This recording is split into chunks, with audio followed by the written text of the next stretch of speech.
Hey, it's Hingers here, and welcome to Pocket. I hope you had a lovely weekend. Today on the show, we are conquering armies and attempting to take over 2nd century China in Dynasty Warriors 8 Empires. First up, some sad news. Leonard Nimoy has died aged 83. There have been some warm tributes online, including a salute from the International Space Station. Star Trek Online players took it upon themselves to hold a wake on planet Vulcan, with reportedly 1,000 attendees. The MMO's developer, Cryptic Studios, has announced that a permanent memorial to Nimoy and the character Spock will be inserted into the game by March 5th. Each death has meaning, every victory can turn the tide. Valve is collaborating with HTC for its Steam VR headset, officially called Vive. According to HTC, the headset sports two 1200 by 1080 displays with a 90 frames per second refresh rate. It is due for consumer release this year, with a developer kit dropping in autumn. We look forward to finding out more about it at GDC this week. A new world record has been set for collecting all 120 stars in Super Mario 64. The record fell during a casual online race between speedrunners Nero and Punkation. Despite saving and quitting twice during the run, Nero emerged victorious with a time of just 1 hour 42 minutes 15 seconds, beating the previous record by around 17 seconds. Here we go! Impressive! Now to war!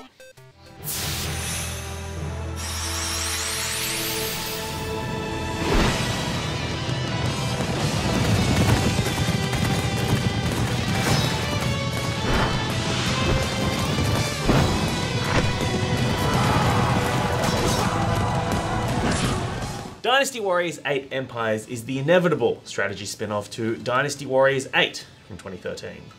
Based on the novel The Romance of the Three Kingdoms, you play a military officer who's trying to unite China under one ruler, yourself. There are around 80 pre-built playable officers, from vagabonds to kings. But I've chosen to make my own character, and he is the best.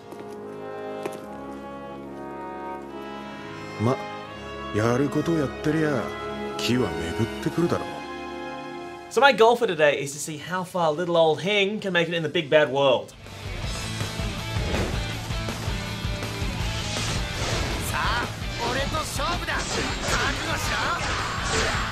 So my objective in this level is to capture the enemy base, and you do that by going to a strategic point and then just whipping people until your team comes and takes it.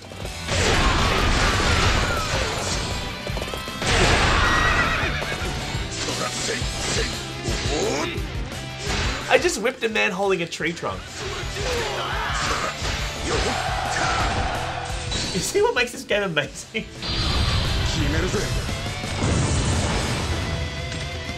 It makes no sense at all. The Empire's spin-off builds upon the repetitive action of the Dynasty Warriors franchise, and this game is no exception. Beyond the hacking and slashing, there are a number of other elements upon which to establish your empire. You need to maintain relationships with your ruler and other officers in order to unite your territory, as well as manage resources that you can trade for items to boost your character's stats. There's a bunch of different types of quests as well to keep you thinking. Sometimes you have to defend or invade territory, and other times you've just got to fight tigers for like 3 minutes.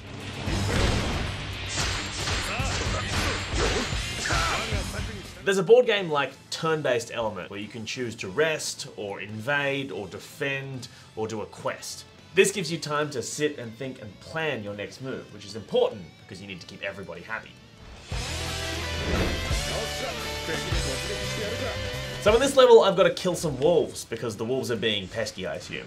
And if I complete this mission, I'll get more standing with the ruler, but that could annoy the other officers, so I've got to balance those issues. For example, if they get too annoyed, they might just pick up and leave, and then our kingdom will be weaker. I do not want that, because that'll make the ruler annoyed, and then everything will be for naught. The maps all seem pretty samey though. In reality, China is a beautiful and diverse place, I assume. I don't know, I've never been there. But in this game, they range from brown dirt all the way to grey dirt. The combat is pretty simple. You basically use just one button, occasionally a second, and if you're really lucky, you get to use a third.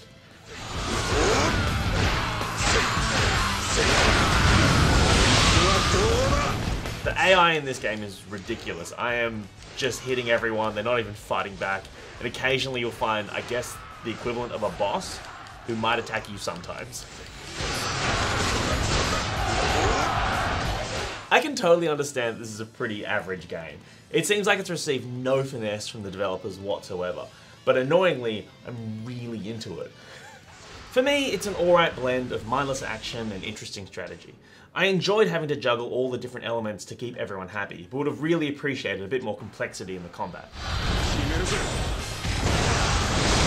Now if you'll excuse me, little Hing and I have some conquering to do.